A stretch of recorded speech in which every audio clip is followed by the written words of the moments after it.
I go back as far as the old RPG Brigade group.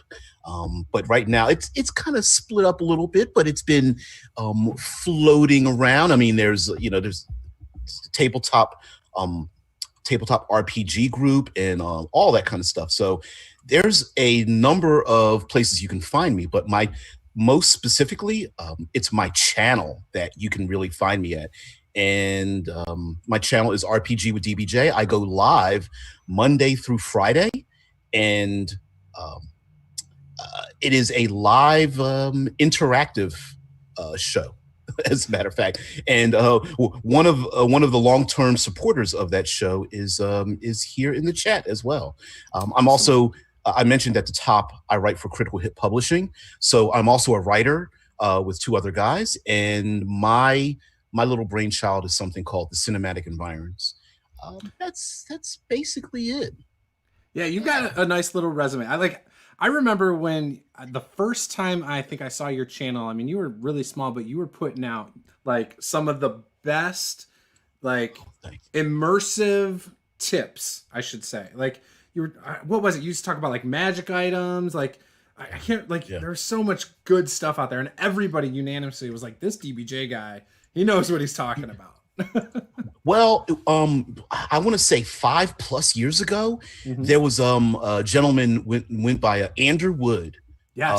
What Wood? Your main man. Yeah, the main man, and he was wild, and some would say obnoxious, others would say bold, but always opinionated. But he had a lot of energy, and I used to respond to his videos 5-6 years ago, maybe 7. Yeah, and he got pissed off at me. He's like, dude, you need to get online and start posting some of your own videos, and friendly wise, but he kind of he threatened me. He's like, yeah, he was like, basically, he's like, you need to get online and get a channel, or I'm gonna stop responding to you. I'm gonna block you off my channel. and I was like, wow, okay. So, like most of us creators, you get a cell phone and a dark room and terrible audio and nothing planned, and you start posting videos. Oh gosh, and yeah. The rules are, hey, Roll Stats, what's going on? We've got to hook up. Roll Stats is a regular around here. Obviously, you know who he is. He's got a YouTube channel, very immersive style as well. I know. I surprisingly, as a content creator, a lot of us have a very hard time absorbing other content creators' material because it's so immersive. But because of my job, I've got one of the most blue collar jobs in the world. I'm a letter carrier here in the States, and it's a full-time job. I'm an essential worker, but because I'm in my head all day, I listen to a lot, audio books, and most content creators. So Roll Stats. I've listened to every bit of everything he's created, and he's got a lot of energy too. So he does. He's got a lot of passion for that old school too. That's the thing that draws me in, right? Like, I really don't care much for the material, but if you're passionate about it, it makes me passionate about it. Which you brought up mini painting, and I'm not a miniatures guy at all, but it's like it's one of these things in the gaming community that hypnotizes me. Yeah, because of the people that do it. It's like, it just amazes me so much that it enamors me, and I love the people that do it. I wish I had that skill. And I don't have that skill, man. Trust me. Oh no, Roll Stats. Listen, dude. I hope to. I'm not a reviewer. I don't review many games. I do like a live. It's a live stream of conscious, talking with everyone in the chat, and I just do that Monday through Friday. All unscripted, but we have a theme on the show. So it was I'm sometimes an idiot, but I decided to challenge myself to find out if I'll ever run out of material. And 2.5 years later, 5 days a week, haven't. We basically pick a subject and we talk about it all week long. Nice. Each day, Monster Monday, Crunch Time Tuesday. I didn't come up with that name. One of the participants did. We have World Building Wednesday. Yeah. Third Pillar of Exploration Thursday, and then a little side thing just for myself is Future Friday, where we talk about like transhumanist gaming, like Eclipse Phase, Altered Carbon, The Expanse.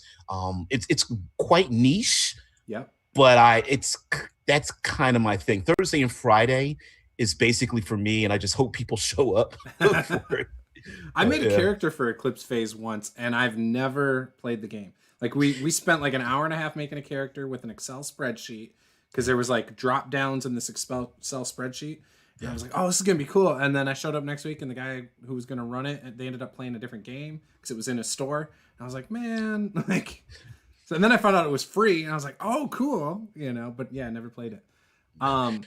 So yeah, like I like the thing that's always been cool. Like obviously, I like your. I've watched your Third Pillar show, Exploration, because I suck when it comes to exploration. But I've watched that. It's been a while since I've seen it though. Mm-hmm. And then I tried to. I think it was last week. I watched a replay of like part of an episode too. Because again, like you said, time is really hard for us to consume all the stuff that's out there. Like you said too, I also get enamored with like crafting channels. I suck at it. I don't have time. I don't have the skills. My wife's the mini painter here. I tried last week and it looked okay. I'm happy with it. But like the real mini painters would be like, that wouldn't fly at my table. Well, it amazes me. Like I said, I'm a noob when it comes to miniatures, right? I'll the most I'll do is open up the blister pack, but it amazes me, and I think sometimes we are even a little we underestimate ourselves in the role-playing community because there's so much brain power and creativity that you would think certain aspects like miniatures themselves would fade away. And really with 3D painting and 3D printing and painting technologies and so many people into it, that it's got a resurgence now, with so many materials we're able to use. There's a guy at my job that's into gaming, and he loves miniatures painting, and he's getting molds and making his own pewter and lead miniatures. It's crazy. Yeah, it's wild. He's like, I get to melt the lead and pour these things out. And I'm like, you do realize they have epoxies and things like that. He's like, nah, I'm an original. I'm a grognard, man. I'm original. Yeah. But like same thing with dice. Like people are starting to make their own dice now. Like a lot of people are doing that. You can buy the molds like just all over the internet now. Yeah. It not only does all of that amaze me, but even the new technologies that are coming out. I mean, we've got a host of virtual tabletops to use. There are people who have hacked all of the little bits and pieces that are around. Like people are like, meaning, okay, for example, we have Google Docs, right? Yep. A lot of people will just use a simple Google Docs for their group. People opening up, create thousands of Facebook pages for their own gaming groups. And there are people hacking those systems to allow them to use them the way they want to. The PowerPoint presentation in Google they use for miniatures now, I've seen. I was thinking about giving that a shot because of the CPU usage. Because it might be kind of low. Right. And there are a lot of people making okay, I'm forgetting the name of them. Pogs. Like Pogs and Slammer. But you're talking about pawns? Both digitally and physically. Like big, just round flat identifiers and such. Yep. And I've probably I saw Questing Beast did a video on making them, and I took about 1,000 of my old Magic the Gathering cards and punching them. Yep, I ordered a puncher from Amazon, and 2 days later I was popping them out and gluing them to 1.5 inch wooden discs, and then I realized I was like, wait a minute, I can flip these over. So I ordered 500 of them, and then I put another 500 on the back of them so I can flip them over and stuff. It's just so amazing. And so I didn't think we would be talking about this, considering that that's not my area of expertise if I have to have one, but I'm just amazed at other people's expertise. So yeah. Hey, it's okay. We just chat here about RPGs. Wherever it goes, man. Yeah. Yep. And then I see Olin Flynn is in there, who we've never talked, but I see so many names. It's weird because it's such a small community of us, but The diehards, yeah. yeah, but man, it's just so many people have been around for so long, Mhm. doing so many things, and I wish there was a way to create like a gravitronic space for so many creators, like doing like blogs and videos and producing material where we could like kind of orbit like one location where everyone can, Yeah. especially us, Like our like my own thing. yeah. I had a dream one day of that. Like I was so back in the day when I started the one shot group, I my whole idea with that is I was eventually gonna have a website for that. And I was working while I was talking to somebody who was going to school for that, and he was like, "Yeah, we could make like a website, and it would almost serve like a forum, but at the same time, it would be through the website pages, and you could rate DMs like on their style of play. You could rate players, all these things is what we were going to work into that. But then we were also going to have it so you could have like all podcasts through there, all like the bandwidth would have been massive though, and I had no idea, how that would work. He also had no idea, and so it kind of faded out, especially as I gave up the group. But that was a dream one day. I was thinking about a Kickstarter. I had it all planned out, man. See, and that's it's hilarious because I was thinking of something the same way, and then Mhm. I realized I said, well, I could ask other people to do it, but it would be better if I did it, and I don't have the time. Yeah, I would have the energy to do it. I don't have the time to do it, yeah, and it would just mean grabbing at a number of other people's threads and being consistent enough in it so that hmm it becomes like an island of like island of safety, as you know.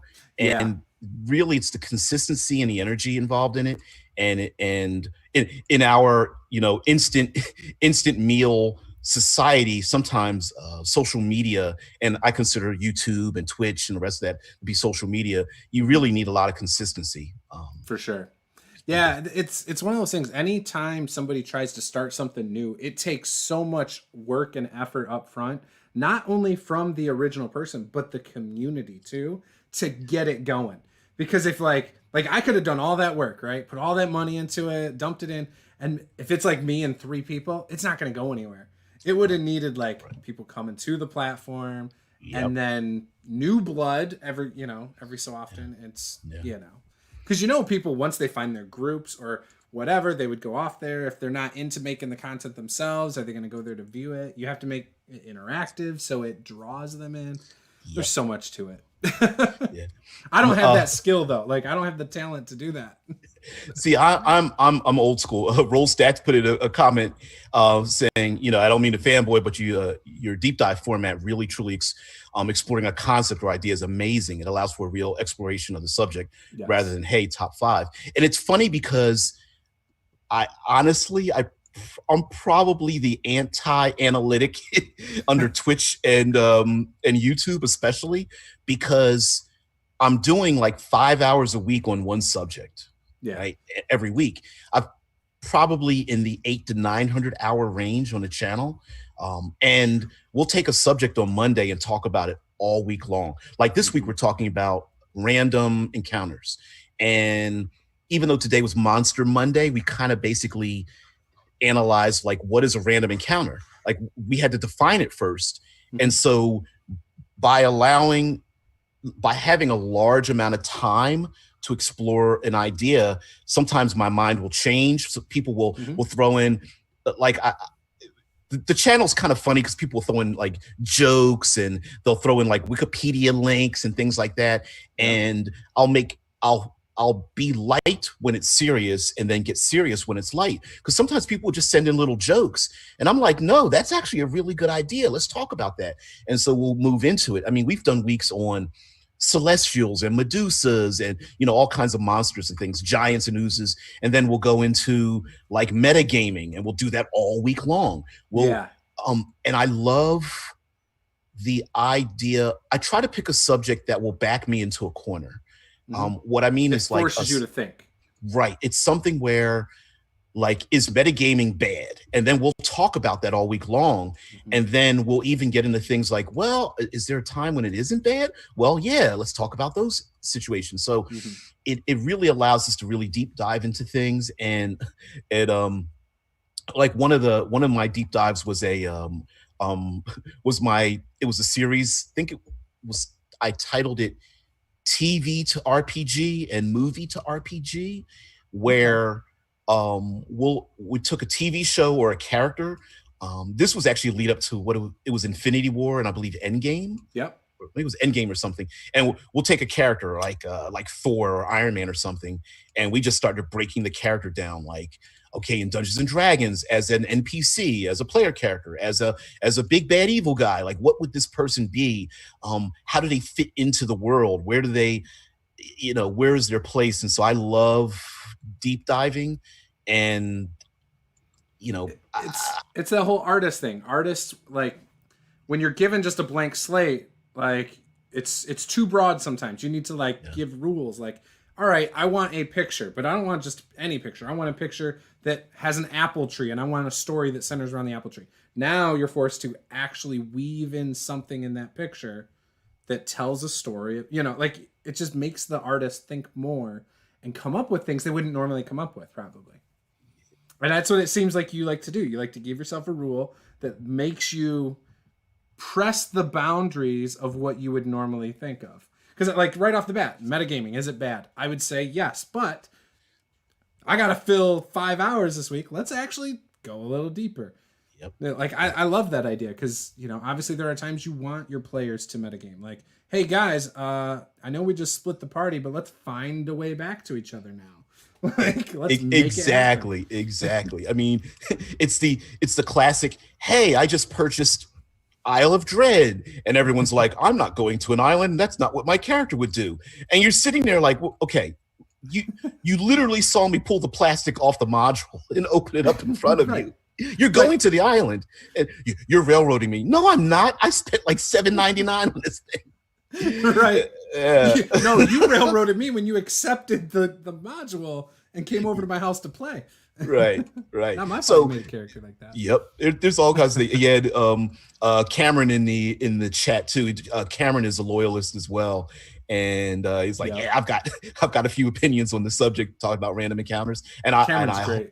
Yeah, and I hope he does, because it's the, like, today, just talking about different examples. I've even got some more examples. Like, is it technically a random encounter if you don't bother rolling on the chart? You just look at the chart. Is it a random encounter if you roll on it 3 weeks before the game? It's like, if you listen to maybe the player characters are coming up with some crazy wackadoo style of thing to solve the problem in front of them, and you pull the idea from them, is that kind of random? See, I view a random encounter as any encounter that has no impact on the overall story. Like, it's not part of the overall story. Right. And see, I'm trying to break that, because this week we're thinking like, is it, why is our mindset wrong, but the tool is correct, right? Like, is a random encounter, have we already preloaded our mindset that random encounters suck? They're just and yes. So you're like, I mean, the answer is yes. Right. You know what I mean? So, maybe your random encounter table should be geared to your world. Maybe they should all be thematic. And some people will design an adventure using bullet points. And I say, well, what's the difference between bullet points and numbers? Numbers kind of tells you the order it's going to happen, though. Right. But bullet points might be like, I could do this one and then jump to this. I don't know. Right. Outline my and that's the whole point, right? Yeah. It was like, is it the numbers that are like bothering me right now? Is that the problem with it? And then when do you use them? So that's the whole point. But I didn't want to go into random encounters, but it is the idea that that's what I do on the channel. Why do we do random encounters? Like, think about that. Why? Like, what is the whole reason for it? Is it so the players don't just sit around and do nothing? Like, well, is it to force a urgency that isn't there? If I can keep Rollstat's leg from bouncing because he wants to respond to this, I would say that in the old BX days, resting in a dungeon was considered to be bad news because resting was extremely valuable for like first edition on. And white boxing and red boxing. Well, your wizard could only cast like one spell a day at like first and second level. So right. And so you basically put a circle around the wizard and the cleric to get their spells back. And the longer you took to investigate that room looking for secret and concealed doors, the greater chance some wandering monster would stop by. Now, as time has gone on, because of our time, personal time is very valuable, we kind of want to arrive at the front door. We don't want to get distracted by a lot of things. So now random encounters have turned into a time sink or resource drain to get to the front door. And my contention is that the random encounters shouldn't be random in the sense that they should belong to your world, right? So they are, for me, a random encounter is like a tension tool, meaning like, hey, the player characters keep hanging around in the dark woods. Maybe the dark woods shouldn't be the place you'd be taking those long rests, right? Because that random monster might come by and you're in a constant state of watching out for dangers around you. Also, random encounters are basically info dumping. An encounter doesn't need to be a monster fight. An encounter could be an encounter is a caravan. An encounter could be, lost villagers that ran from a massacre. Could be no living creature whatsoever. Could just be you find a tablet on the ground. What's it say? Right. And that's a great way to info dump, especially if you have a setting that's, you have a 60-page wiki doc for your setting that nobody really wants to read. Well, the best way to dump that info on your players is to have them bump into random things on their way to get to the front door of the adventure, And I would also say that random encounters allows us to make the world feel more alive, that there are things going on in the background. So the players are going into the accursed desert to go after the blue dragon, right? But you still want to give them evidence that like there's a giant incursion in the north and there's a old hag doing her thing in the swampy lands to the south, right? You could meet random people on a road who are like, oh, we're heading in the opposite direction because we've definitely got to leave the mountains because there's a giant incursion or something. And maybe you pass the dwarves on the road to the accursed desert. It may not have anything to do with the present adventure, but assassinations and economic changes and strange weather events or something could be the thing that foreshadows events that might be happening forward or might be happening behind the player characters. So, and lastly, I will say with random encounters, it feels like sometimes, I hate to say this in the community because I hate to judge us all, but we tend to like to turn off our creativity when it comes to certain things in the game, right? If I take a random chart and I roll on it, I'm not rolling on a chart that has anything in it that doesn't apply to what's in front of me, right? So if I'm in a desert, I'm not going to roll up winter wolves on a chart that's got winter wolves in it. Now, that might be the only thing on the chart, and I might reskin those winter wolves. They're desert wolves now. Right, exactly. And they breathe out sand or something. And they have like no fur. Right, exactly. They have scales instead. Yep. And instead of freezing to death, you're like encased in like hardened sand and rock maybe or something like that, or blast off you.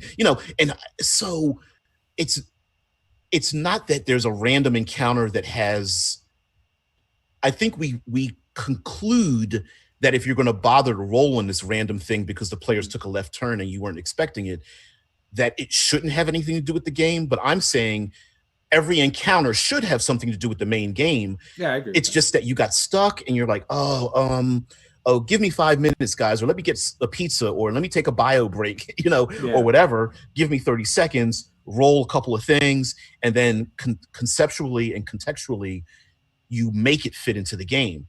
And having those random encounters don't necessarily need to be combats, but they could lead to something else. Like, for example, Today we were talking about like owlbears, classic owlbears, right? Like, are they starving? Are they mating? Are they territorial? Are they under the control of like druids? Are they, is there a wizard that put a chain around their neck and is using them to spy on things in the dark woods or something? Are they a wizard's experiment that got loose? Are they injured? Are they infested with something? Are they wounded? Is there a baby owlbear that's being hunted by hunters, and the mommy and daddy owlbear is looking to protect their cub that's been injured by an arrow? And what do you do when the mom and dad want to kill you because their pups or cubs been injured, but really there were hunters? And it's making a story around the random encounter as opposed to making it a separate thing. Yeah. Hey. No, that's exactly what I try to do. Like I love, so in general, a lot of my prep is random. Like I'll roll dice, I'll roll Rory story cubes, whatever, and then I tie it to what's going on in the game or parts of my world. Like, because a lot of the fun in running a game for me is actually not weird error code a little bit ago, and all of a sudden it started looking like it was spooling. Hang on, should work. Is it working now? All right, it should be working. They should be able to tell us here in a second. Okay. Now as I kind of hard segue away and start talking about the third pillar, I very jokingly have been referring to myself as the self-appointed third pillars of the RPG community, right. And that came about because of my time playing a ton of superhero games. Okay. And I was a huge face rip person, or Faz rip, if you want to call it that. Faz rip and the original Mayfair DC system, and whatnot, and the player character. All my friends would kill off all the bad guys, and I had to come up with a new way of doing things. So I started having them, stop forest fires and people falling off of bridges and natural disasters and things like that. Heck yeah. And so once that happened, I realized like I need to come up with some new ideas. And so I started doing there's a bridge collapse, and there's also a school bus with nuns and orphan children in it, about to fall off the edge or something. So do you think when you were, because superheroes have always been difficult for me. I love superheroes. I want to run good games. I've always struggled with running them because it's like, one, usually you have some characters who can travel like so fast, right? Or like just some of their abilities are really gonzo. And then, so you got to make it challenging for them, but you also want to make it so it's not too hard for the character who's got like no powers. And then you also want it sometimes so your bad guy doesn't get killed or arrested right away. So you got to like create some kind of difficulty that draws the players, like you're saying, like over to saving the bus of children, or you know what I mean? Yeah. Like, they can only choose one thing. They can either save the girl or get the bad guy. Like, right. But there's 4 of them usually. So, Yep. So if you don't mind me doing a little putting my professor hat on, go for it. I have I've used this analogy before where there are 3 pillars, general pillars in role-playing games. The first 2 pillars are combat and social interaction. And for combat, we have terminology we use, like melee combat or grappling or ranged combat, right. and little minor things in there where it's like, I'm going to do a push or shove maneuver, I'm going to make that person trip and fall, or I'm going to stab them, or I'm going to use bludgeoning attacks. So we have a lot of terminology to make reference to combat. We have this similar for social interactions. I want to threaten, intimidate, charm, seduce, persuade, all those kinds of things, right? I'm going to lie, I'm going to use deception or whatever. Yeah. But for exploration, we really don't have a common set of phrases or terminology. Mm-hmm. Sorry about that. That's my cat in the background if you hear her. Oh, yeah, a little bit. It's okay. Yeah, she's a familiar.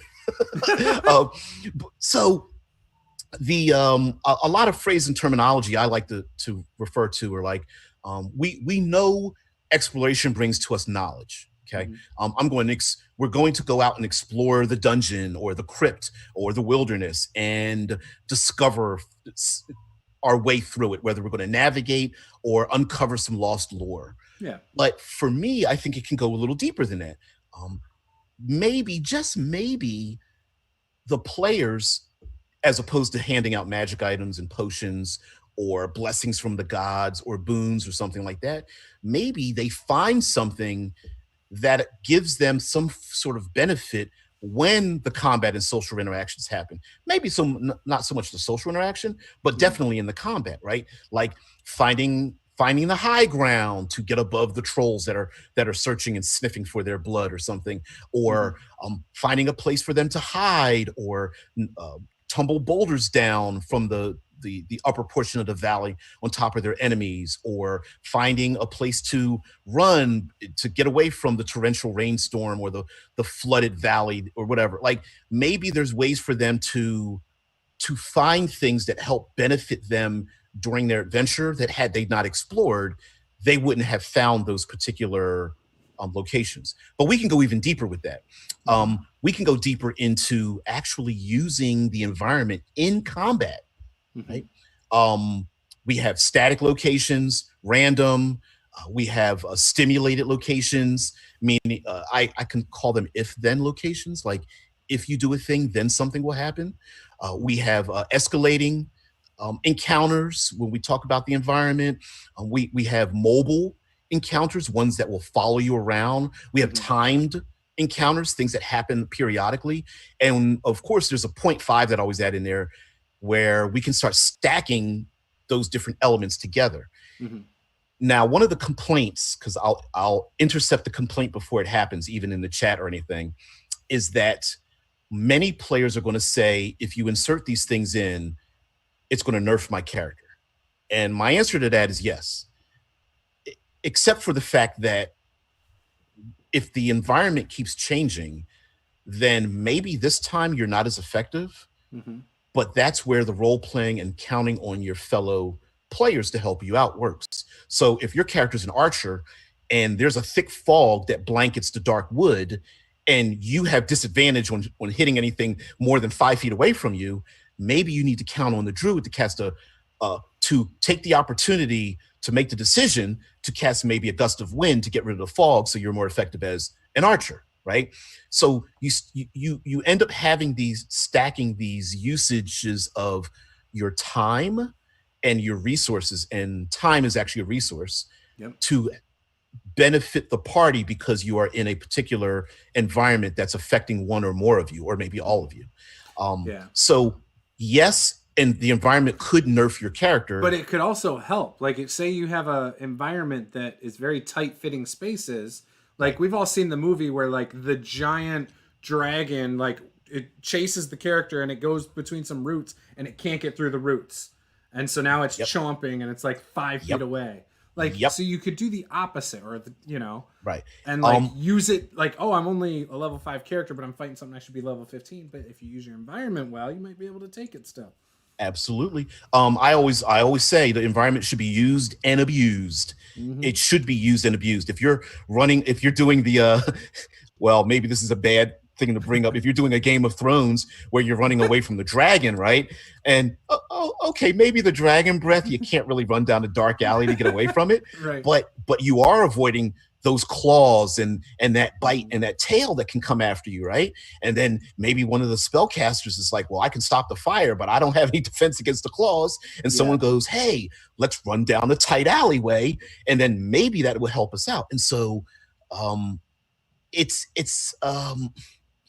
a thing where I think sometimes I'm looking at chat. I'm saying, well, stats, man. He's like, get in me. I want to play DBJ. He's like, you run it for me. I want to experience. Well, honestly, I am running a game. I'm actively running a game that I'm calling an Outpost series. Okay, it is an actual play. I run it on Sunday mornings, and it is specifically designed so that each game players can jump in and jump out. Oh, nice. Like a West Marches or like an organized play style. It is absolutely like a West Marches. It is taking place in the setting of A Dead Man's Guide to Dragon Grin, and I'm using a lot of the environment. And so the players are doing a lot of like problem solving. They're actually running away from all the combat, which I'm like, I guess I underestimated them. Okay, let's go for it. So we're going to deep dive into that. And so the first 2 episodes are up now, and it's a West Marches. It's a jump in, jump out. If you can make it, if you can't make it, it's all survival. It's all exploration, and the meta of it is every game starts and ends at an outpost, and I'm air quoting. The outpost is a safe spot so that the new character can jump in and the other character leaves. Yep. And the conceit is the new person is there because you're surviving or something, and you're collectively trying to survive in this harsh world. So yeah. Now the other thing I'm going to intercept when it comes to complaining about the environment is it's too complicated. And I will challenge you that most stat blocks for any creature, including a lowly little goblin, is more complicated than anything you could possibly create for the environment. I'm just saying that, like, for example, I always bring up the shark and the alligator, right? Sharks aren't just dangerous because they bite you. They're dangerous because they're doing it and you're underwater. Right. You know, and I don't know if any of you have looked up the rules for underwater combat in 5th edition. It's okay. I'll be honest, nope, because I don't do a lot of encounters. Right. And why? Because I believe the rule is disadvantage on every attack unless there's I think it's 5 different weapons you can use underwater. Like a trident or something. It's it's all thrusting weapons. Yep. I think trident, spear, dagger, and then I think they threw a net in there. Yeah. Right, you know. And your half movement, and then obviously you have to be able to breathe.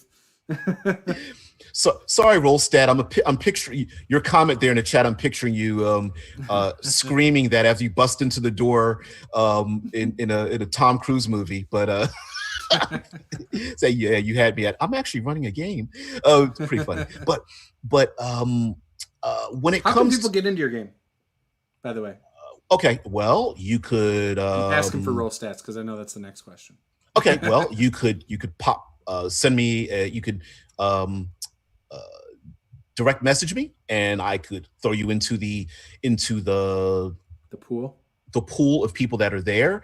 I actually suggest people to mute and unmute themselves in it so that they don't. If you can't be in the game, you're not constantly getting the pings. There's a Facebook group dedicated to it.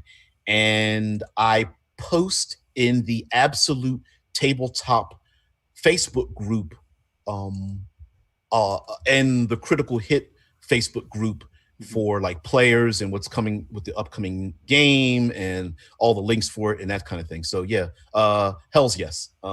Yeah, I saw it in Absolute Tabletop a couple weeks ago or whatever. Maybe it was a week ago. I was like, oh, there you go. There's a chance. And I was like, oh, but Sundays don't work for me. Well, right. And like, for example, we have a person in the game who works in the medical field and he can only play every other Sunday. And I said, no problem. You don't have to make an excuse to not be here. You don't have to apologize. We don't have to do the awkward shuffling around the time. I don't want to hear the apologies. You show up. We're cool. We're good to go. You can't make it. Okay. How many people you run for? Right now it's 4. And we even have volunteers in the group who are like, hey, I know some people who want to play. I'll jump out to have that person come in. And I'm like, I'm perfectly fine with it. I have zero issue with it at all. Awesome. This actually came as I took it as a personal affront from the Complex Games apologist, which he doesn't know that, fun. But he did a live chat talking about why is it that we stop games when I'm willing to do 5. Yeah, hell yeah. He said, why are we stopping games when someone can't arrive? Why don't we just keep the games going? And I went, challenge accepted. so yeah. So yeah, my thing about the environment is that, first of all, we can make it very mechanical, right? We already have the bones for it. they're just scattered all over the place. We have layers and layer actions, talking about 5th edition. We have traps. You can get online and find all kinds of riddles and puzzles. Yep. We have or just look up my friend Wally DM, who just released a new puzzle PDF that you can go pick up. Really? Okay. Yeah, Wally DM. He's got a YouTube channel as well where he talks about his puzzles. He's compiled all those and some other stuff, I believe, into a PDF. I only a couple dollars. I'll check it out. The problem I see with all of those is they tend to be scattered around. Yeah. And my feeling is like, lump them all together. Most of us know plenty of spells. Just reskin them as physical events that are happening in your environment. We know lots of monsters. Reskin them as personal things happening in environment. We know a lot of traps. Just reskin them. New context, put them in the environment. I love reskinning. That is like the best tool ever for a DM. Whether it's a monster or whatever, just reskin it. You know what? It's nobody knows at your table. Exactly. Don't. Well, the first hint is don't tell your players you're doing it. Right. Right. And then when you do it, it's like it's the hidden secret. This is weird to say because I know the game companies don't want to have anyone say this, but honestly, you can pretty much reskin so many things. Like you don't need another monster manual. Sorry to say that. I don't. I know that kind of counts against myself. Roll Stats just bought 2 new ones. Don't say that. I know, right? But I mean, just reskinning, reflavoring things, turn something from a plant to a construct, turn something from undead to, I don't know, a giant or something, and you're done. Just change the description. That's change it. Yep. Or just oh yeah, the claws are really just a knife now.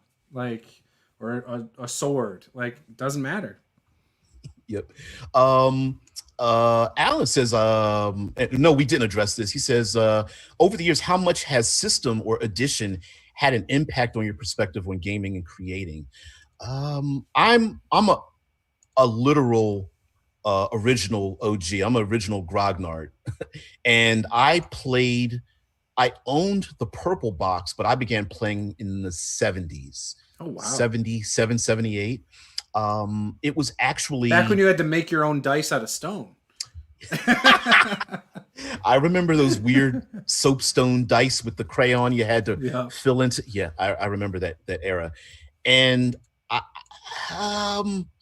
hate to tell you this, but over time, I've seen the game fall far more on giving people what they want rather than giving people what they need. Mm-hmm. And I see, much like Rollstat is saying, that I see the indie side of gaming filling the niche that the larger companies can't fill. Right. 5th edition needs to sell books. They're a company. It's a weird thing in the gaming community, but companies have to make money. They have to sell products. They have to market, and marketing and, bottom line and all that kind of stuff. Players don't want to think about that when they're playing their game. Yeah. And it is a hobby. It is very much an art form of sorts. Mm-hmm. And it's hard to mix the two. What's the one thing that comes up a lot? Paying for DMs. Yes. Right? That's a thing that drives people crazy, and they're used all to like, more so than it does now. It's becoming more acceptable. Correct. And it is if there's a product, if there's a service you can offer and someone's willing to pay for it, that's what's called, commerce. That's capitalism. It's capitalism, pure and simple. So if no one were to pay for it, it wouldn't exist. Mm-hmm. Right. So, and what I find odd is people complaining that other people are doing it. Yeah. That's a money grab. Right. It's like, well, yes, they're a business. They need to make some money. Right. Exactly. Of course it's a money grab. But here's the thing. It's much like Porsche and Lamborghini making SUVs, right? They need to sell something people will buy so they can make the thing that they want to make, which are sports cars and race cars and things, right? Same thing for the gaming community. If you want to see Planescape or Dark Sun or Mystara, if you want to see that, you kind of have to buy, I don't know, Wild Mount, and you have to patronize the company to get the thing that you want. Or petition it. Start a petition. Petition it. Get 1 million people on that petition. I guarantee you that shit's coming out next month. Yeah.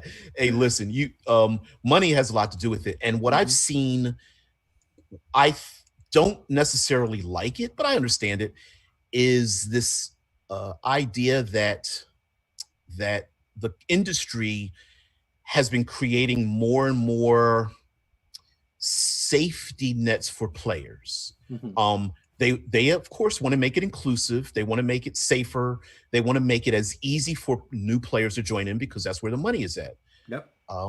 But I feel like some of the challenges in RPGs that I love, and what I mean is challenging misconceptions, challenging our ability to do math, our ability to question the world around us, which is what role-playing games and Dungeons and Dragons did for me. It pulled me out of my shell. In many ways, it saved my life. It made me think of a world beyond the small neighborhood that I lived in Philadelphia, Pennsylvania. And so I literally, in an 8-month period of time, when I first heard about role-playing games, until I got my first box set, I went from like grade school reading level and math to college level. Nice. I was obsessed with it. I walked around with a thesaurus and a dictionary everywhere because I had no idea what these words meant. What the hell is a glaive? Halberds? Right. Initiative? What? I had zero idea what the hell these things meant. And my mom casually was like, well, if you want to learn, you better get a dictionary. I was like, can I buy a dictionary? And she looked at me like, what? And so from that point on, seriously, and I would walk around with the thesaurus using words that I never used before. Like, hey, Mom, I learned the word mitigate. She'd roll her eyes. Fine. Okay. And so I ended up I have a vocal habit of talking that way. Yeah. It's not me trying to be arrogant. It's something I trained myself. I've always said you're very well spoken. Like, I am terrible with words. Like, I use the most common stupid words you can think of. Like, half the time something will come up in a description and I'm like, I don't even know what that is. And my wife, who's very smart, will be like, you don't know what a relief is? Or I don't know, whatever. I do know what that is. But you know what I'm saying? Like, she'd be like, you don't know what that is? That's a blah, blah, blah. And I'd be like, oh, okay, learn something new, you know? Like, we're playing Tomb of Annihilation. She's the DM, and she's reading a description. I'm like, what does that mean? And her brother plays with us. He's a lawyer. He's really smart. Like, he went to school on a scholarship, you know, college on a scholarship. Yeah. His wife, really smart. Their son is in, like, a private school. He's really smart, and he plays with us. And I'm the dumbest one at the table. But no, you're really well-spoken. I've always thought, like, a lot of the stuff you've said, like, I couldn't put it any better. Not even half as good. Well, it doesn't come across as arrogant to me. Okay, thanks. And I'm a Michigan fan. I know arrogance. Hey, dude, come on. We have to do it. Come on. Go Bucks. Oh, no, go Blue. There you go. See? Yep. The longest running rivalry in college history, dude. Longest running. And we have no sports now. Oh. I know, right? It's killing me. Although I think this year I don't want football. I don't want my guys getting sick. And I don't want to lose again this year. Yeah. So now talking about a hard segue a little bit, talking about, you know, safety nets for players and making it more inclusive and stuff. One of the biggest things that's come up most recently, although I've been in the community long enough to see this come up multiple times, and we tend to forget history, is a thing about inclusivity and diversity. Yes. And we know, along with the COVID, there's been, Black Lives Matter and protests and police violence and all that kind of stuff here in the States. And of course, this happened to hit upon the RPG community. And Wizards of the Coast has decided to change their portrayal of like orcs and drow elves and such, because of their connotations with like racial stereotypes. Some people blaming, like, tying it to race. Yeah. Okay. Now, there is some truth to it, although I will honestly say there are a lot of young people that are scratching their heads and are going, I have no idea what you're talking about.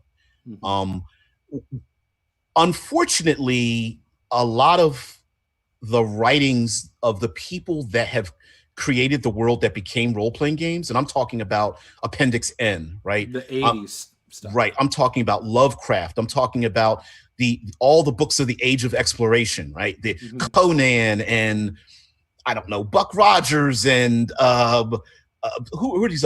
John Carter, Mars, and who are the writers? My brain is I don't even know. farting, I couldn't even begin to. right? Yeah. A lot of their depictions were based on Real savages. World. Yep. Savage, primal. Right. Yeah. And animalistic, right. And the default description was always darker and more animalistic.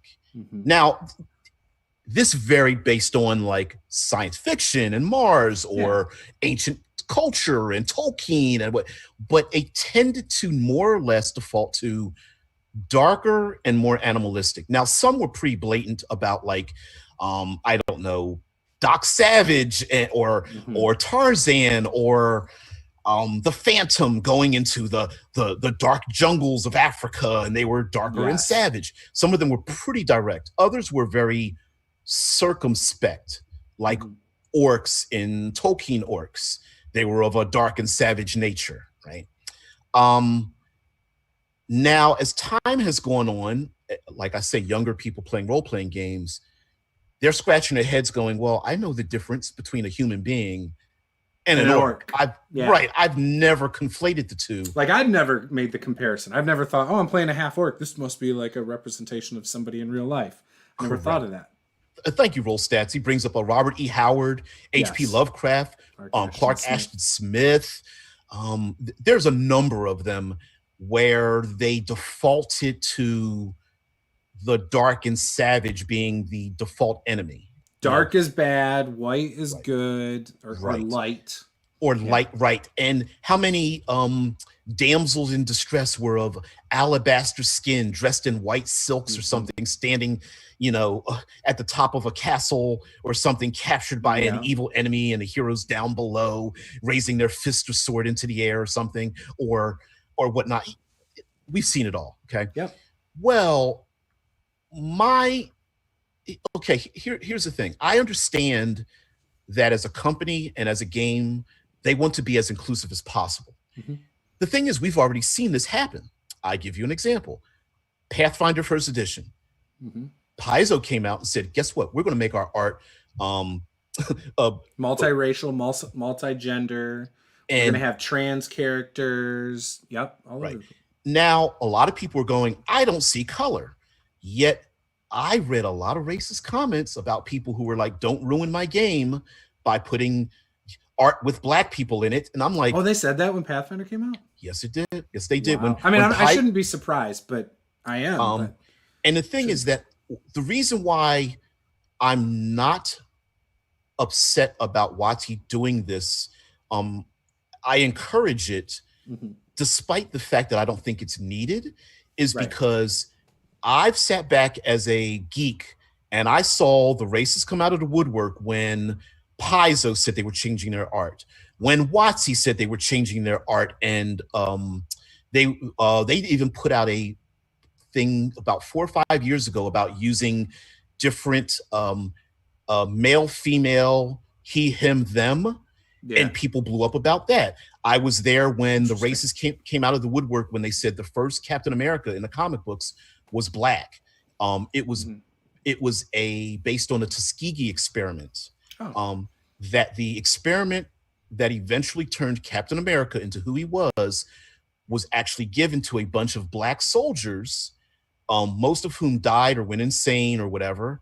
And one of them put on the outfit to save their fellow soldiers as the Captain America, and the experiment destroyed his mind. Mm-hmm. And in the story, Captain America finds that soldier who at the time had like the mind of a child to give that soldier a medal because he couldn't reveal who he was.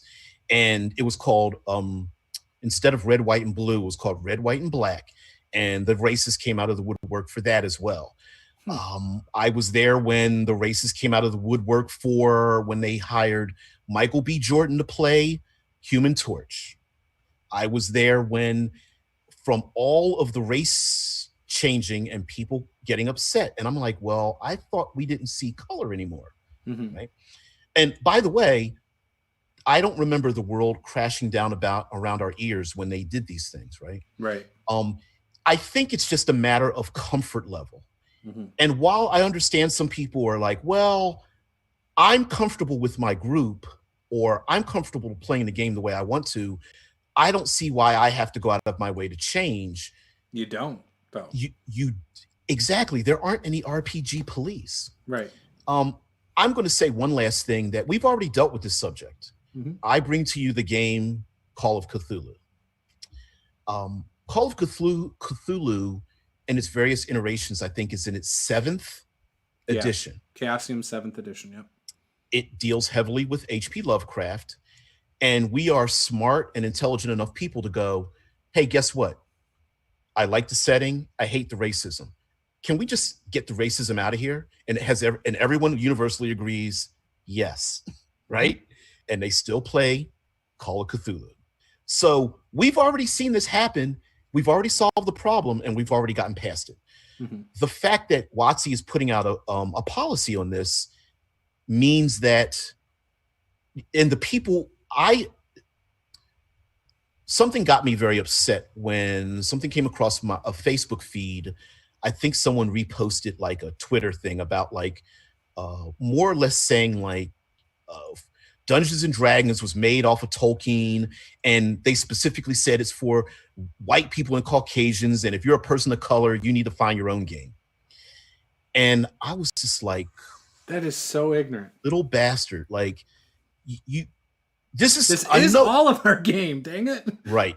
And I'm like, I've been playing this game over 40 years. Right. And you just basically summed up me in a comment without knowing who I am or my impact. You haven't put out 800 hours of content for the community. You're not in there. It's like, what are you talking about? Right. But there are people out there who think that way. And the policy to change things, the WotC policy, is to get those people out of the gaming system. And so in that regard, it's progress, I think, is what right. It comes and in down that to. regard, I'm for it. Yeah. I understand it may make some people upset, and I'm all for it. I understand. My one contention is I don't like the destruction of history. Right. In any of its forms. I know in our own political, people are tearing down monuments and wanting to burn things down and tear them down and get rid of them. I think there's a place for those, but I think it's in a museum. I don't think it's something you celebrate in a town square. Correct. Put it in a museum. Yeah. Give it some context, right? Yep. We have talk about around. The horrible things that happened. Correct. Right. Like put the right. truth in there. Yep. I agree. Right. And then we move on from there. As far as the contention that like orcs are, like a racist byproduct, right? No. Mm-hmm. But I think you're going to have a problem with not a problem. We're just going to have to burn a few more brain cells to rationalize why there's a mindless horde of things that need to be killed. Mm-hmm. Instead of I think it adds a lot of depth, like rather than just the simple, oh, it's a half orc, it's obviously evil, kill it. Like now you're going to have more interesting villains that are half orcs in future books. Obviously not in old books because that's just how they did it. The thing that gets me is when the people that had a problem with it, they're like, oh, Wizards of the Coast is just doing this to sell more books. And actually, I feel like they're doing this, like you said, to drive some of the bad eggs out. But on top of that, this does not create more sales. If anything, it drives sales down because you're going to make a section of people unhappy with what you're doing. Well, but it's the right thing to do for progress. Correct, right? Because this was something I actually this has been brought up before. This armchair statistic has been brought up before, and I challenged this armchair statistic, and it pretty much goes, well, the majority of people are male and Caucasian playing and buying the game. So that's why the game should be focused on them. And my problem with that statistic is, yes, but it is a circular logical statistic, right? Because no one has decided to investigate the statistic of those who do not fit that mold and how many of them play the game or want to play the game. Right.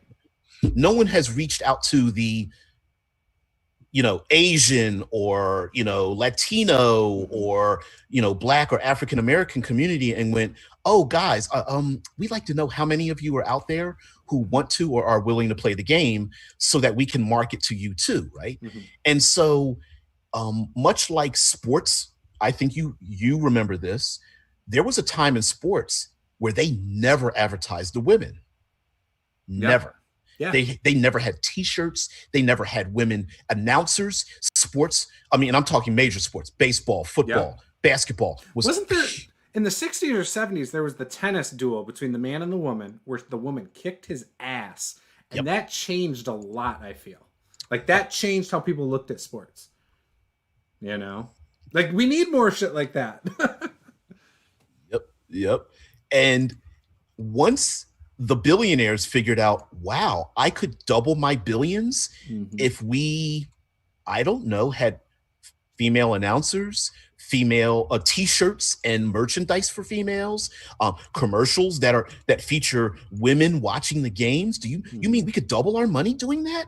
And mind you, using the same statistics of, well, men watch sports. I don't see why we need to market to women, is the same mentality, right? It's the maybe you're going to have more voices, spending more money, having more people into the game. So I'm all for that. And as a matter of fact, my channel airs at 6 a.m. in the morning. So about half the people that are part of it are actually out of the United States. Right.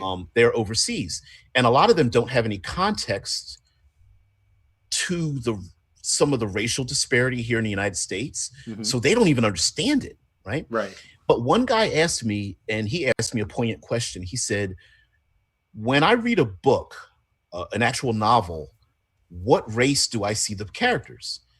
And I told him about 75% of the characters that I read are African-American unless otherwise specified. Yep. And he was like, I didn't think about that. And I said, yeah, I do. It's not me being counter to anyone else. If I'm reading a book about samurai, I'm going to think Asians. Asian Far East. So here's a question though. Did you grow up in a mostly Black neighborhood? Yeah. Do you think if you grew up in a mostly white neighborhood, it would still be the same? Or do you think you would do you still think you would view them as Black characters because you're Black? Or do you think it's because of your upbringing and what you were around? I think it was my upbringing and what I was around. Now, I do mostly see white too, unless stated otherwise. But I actually grew up in my first 10 years of life, I was in a split, mostly Black neighborhood. So, and then we moved to an area that was 98% white by the time I was in middle school. So it was different. But that's an interesting take. I never thought about that actually. Yeah, the neighborhood I lived in was Philadelphia is a pretty big city in a tri-state area. So each community was a lot of different cultures. A lot of cultures that bumped up against each other. So you would see people from different cultures maneuver and go transiently through your neighborhood, but everyone retreated back to their own kind, and that could either be religiously or culturally or racially. Everyone moved back to their grouping. So my friends were all mixed of different colors. The Italians are in this neighborhood. The Irish are over here. Yep. So because I was a geek anyway, so I befriended a lot of people outside of my neighborhood. Yep. So I kind of got I got the side eye a lot of times, but my neighborhood I grew up in was 80%, 90% Black, African American. So it was pretty Black. I consider myself to be Black, not African American. Sure. It's a difference of wording only because not all Blacks are from Africa though either, right? Correct, right. And it's just a matter of not being able to effectively trace my parentage back. So I don't have any relationship with anything African in terms of the culture. That makes sense. I mean, intellectually, historically, I know, but not. I don't have family members that I can trace back. The farthest back I can go is with a group known as the Contraband. What's that? The Contraband were a group of maybe 3,000 to 5,000. Okay, during the Civil War, slavery was actually still legal until it was overturned. So when slaves escaped from the South and then the North confiscated property, they also freed slaves. Well, they weren't necessarily free. They legally got around it by calling them contraband. So those individuals were allowed taking possessions from other people. Correct. Gotcha. And so the contraband were allowed to live free in like the Virginia area, Hampton, Virginia, Norfolk, Virginia area, and they were able to build businesses. They went to school. They had college level education, and they built a lot of businesses. But unfortunately, by the end of the war, the United States was pretty much bankrupt, and so they basically told the people, "You can live here. We will still own you, but you can walk around free and keep your businesses, or you can leave everything you built behind, but you can go free." And to a man, they all went free and they left everything behind. So, yeah. So much of Hampton, Virginia was built by the Contraband. And there's a museum with my great grandfather in it as a child. That's cool. Yeah, there's a street. Virginia is a coastal town. Yep. So the street was white, and I was like, why are there white stones? And they weren't stones. They were the shells from like oysters and clams that they would shuck and pick and throw down, and they would get crushed by horses Stamped and things. Into the ground. Yep. Stamped into the ground. So, and I was like, that's really cool, because I'm a role player, right? And I'm like, that's cool for like a coastal town. I was like, man, this instead of like cobblestones, there's like shells like crushed into the ground till it's like powder and stuff. Like, that's really cool. You just inspire. So I have a city called Dead Shell that's a coastal town. I'm totally stealing that. Yeah, do it, dude. Yeah. I love it. Yeah, that's pretty cool. Like, my mom's really into our family history. Like, we have like train robbers, like just some crazy stuff in our history that my mom knows all about. I haven't followed up on it. I'm sure I'll get it one day from her. But but I just feel like do you think it's going to lead to more diversity in gaming with changes like that, or do you think it's just going to be the status quo? I think it'll lead to changes, because in a not to steal something from another minority group, but I think a lot of people are going to come out the closet. I think they're going to voice their desires. And I mean, when I say a desire, I mean talking like t-shirts and gaming supplies and settings and things like that. And so I think there was a product made by Dungeons and Dragons called Oriental Adventures. Yes. And from the title on, a lot of people from the Far East were like, you got it wrong, and it's kind of racist. See, right? I never knew that until like a month ago. Someone posted on Twitter about it. I was like, Oriental Adventures is a bad, like, I had no idea. Like, to me, that was a perfectly acceptable thing, and it meant like, you know. I'm going to repeat the word, but I mean no offense by it to the people who will offend. I one time posted something and I said the word Eskimo, and my Canadian friends were like, don't call them that. They're actually Inuit, because that word came from outside. Oriental is a word that came from outsiders. Gotcha. You know, it's why we're not really supposed to refer to, it's not American Indians, they're natives, because America. I don't like when people call them the I word. No matter what, I always get frustrated by that. I've always called them Native Americans. Right. Or they're like, I hate when kids say, "Oh, I'm going to sit Indian style." I hate that word. Right. It's the same concept with the Redskins, right? And what I always say, it's the NIMBY thing, right? Not in my backyard. It's sure, you don't find it offensive, but what if we start naming a sporting team after a derogatory term after you, right? And see how that sounds. And it's like, oh yeah, Right, like and World Stats agrees. Like the term Oriental is offensive. Yeah, I had no idea that Oriental was offensive either. Like, I'm glad I know these things now, but and I'm sure I'm gonna miss say it in the future too. You know. Oh shoot! Did you freeze up? Oh no! Oh no! Froze.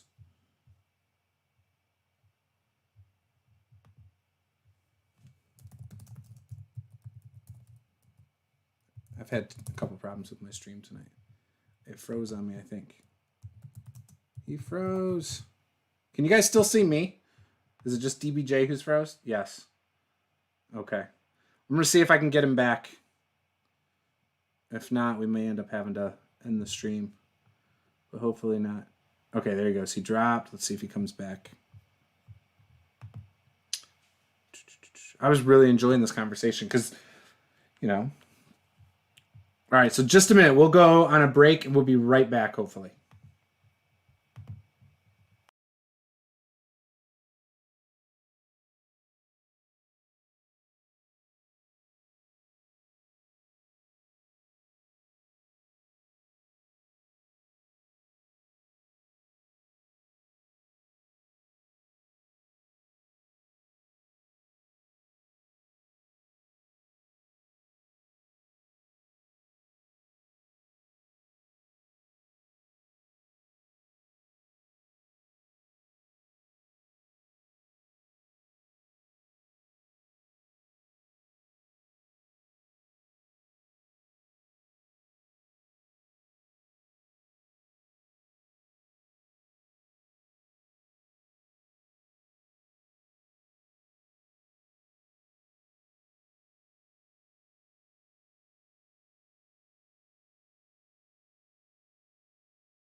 So was just talking to DBJ on Facebook.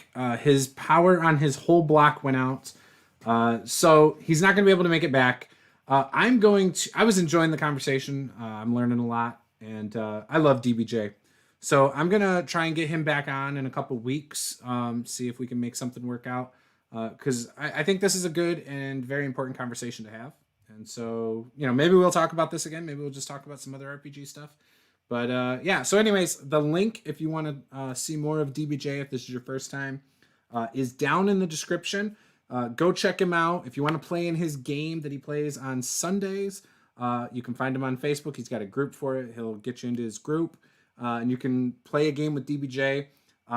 He's one of the most well-spoken, intelligent, immersive role players out there. I absolutely love DBJ, and yeah, so go follow him. You'll love him as well. So with that, I'm going to end the stream. Tomorrow we got our patrons chat. Wednesday and Thursday, we're going to be starting the Bone Dragon mini painting. Friday, we have Dicey Encounters on. They make dice, and they might have other products as well. And then Saturday, we have our Session 0 of Tyranny of Dragons, where we're also going to jump into playing that. So if you want to see the start of that campaign with roll stats in it and some other people, you can see that on Saturday night. So with that, this was Master the Game. I am Juice. Game on.